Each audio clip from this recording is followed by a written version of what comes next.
जब भी बात काले चने से कुछ बनाने की आती है तो मेरे ज़हन में सबसे पहली रेसिपी चटपटी चना चाट की आती है, जो कि मज़ेदार होने के साथ साथ अफ़ादियत से भी भरपूर होती है। मेरी फैमिली में तो बहुत ही ज़्यादा पसंद किया जाता है, लेकिन इसके साथ जब भी मैं इसे बनाती हूँ मैं ज़्यादा क्वांटिटी में बनाती हूँ, क्योंकि मैं इसे छोटे बच्चों में तकसीम करती हूँ। वो लोग नेक्स्ट टाइम चाट बनने का इंतज़ार करते रहते हैं और कुछ तो मुझसे पूछ लेते हैं, आपी आपने इसको कैसे बनाया, आप कैसे बनाती हैं? जबकि यकीन मानिए इस चाट को बनाना बहुत ही ज़्यादा आसान है। कुछ ज़्यादा इंग्रेडिएंट्स भी नहीं जाएंगे, घर में मौजूद सादा से इंग्रेडिएंट्स के इस्तेमाल से ये इतने मज़े की चाट बन के तैयार होती है। और मैं समझती हूँ जो भी चीज़ आप दिल से पुरखलूस होके खुशी से बनाते हैं, बिस्मिल्लाह पढ़ के बनाते हैं, एक तो वो बबरकत होती है और दूसरा वो उसका टेस्ट बहुत ज़बरदस्त सा होता है, जिसमें आपकी मोहब्बत खलूस शामिल होता है।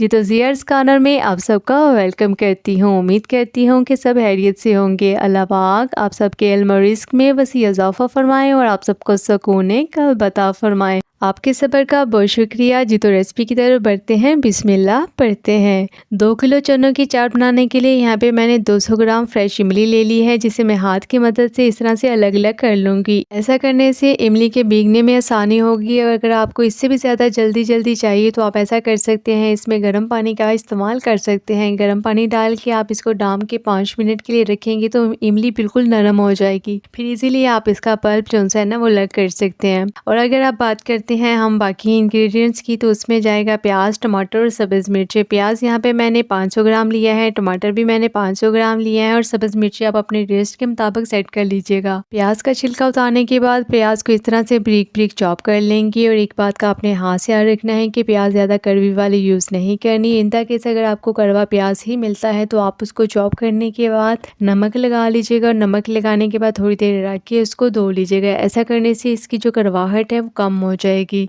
इसी तरह हम टमाटर की भी कटिंग कर लेंगे। बस आपने इस बात का ख्याल रखना है कि टमाटर की कटिंग करते वक्त उसको बहुत ज़्यादा मिक्स नहीं करना, बहुत ज़्यादा नरम नहीं करना। नॉर्मल हाथ के साथ दरमियान से कट करने के बाद आप इसको ब्रिक ब्रिक काट लीजिएगा। सब्ज़ मिर्चें यहाँ पे बहुत ज़्यादा तीखी नहीं थी, इसलिए मैंने थोड़ी सी ज़्यादा ले ली, लेकिन आप तीखा अपने टेस्ट के मुताबिक ही सेट करिएगा। साथ ही यहाँ पे मैंने प्यारे से लीमू ले लिए हैं, जिन्हें ऐसे दरमियान से कट लगाने के बाद इनका जूस निकाल लूँगी। अभी तक यहाँ पे इसको चटपटा बनाने के लिए मैंने इमली और लीमू 2 ऐसे इंग्रेडिएंट्स है जिसका इस्तेमाल किया, और ये दोनों सेहत के लिए भी बहुत अच्छी है। मतलब अगर आप चनों का इस्तेमाल कर रहे हैं तो कुछ लोगों को गैस्ट्रो इशू हो जाता है या स्टमक में वजनीपन महसूस होता है, तो इन 2 इंग्रेडिएंट्स के इस्तेमाल से आपको ऐसा कोई भी इशू नहीं होने वाला, और चटपटा बनाने में तो इनका क्या ही किरदार है। जी तो अब बात कर लेते हैं सबसे मेन इंग्रेडिएंट यानी कि चनों की, जिसे मैंने चुनने के बाद ओवरनाइट के लिए भिगो दिया, यानी कि 7 से 8 घंटे के लिए आप इसको भीगने के लिए रखते हैं। उसके बाद 12 से 15 मिनट की विसल लगवा लें, ये परफेक्ट है। फिर भी अगर आपको कमी पेशी नजर आए तो आप इसको मजीद थोड़ी सी विसल लगवा सकते हैं, लेकिन आपने चनों को बहुत ज्यादा नरम नहीं करना, ठीक है। चनों को ठंडा करने के बाद इसमें कटेड वेज शामिल कर लेंगे, साथ ही इसमें लीमू का रस, इमली का पल्प शामिल कर लेंगे, हस्बे ज़रूरत नमक शामिल कर लेंगे। और अब बात आती है सेकंड मोस्ट इम्पोर्टेंट इंग्रेडिएंट की, वो है चाट मसाला, यानी कि नेशनल का चाट मसाला मेरा मोस्ट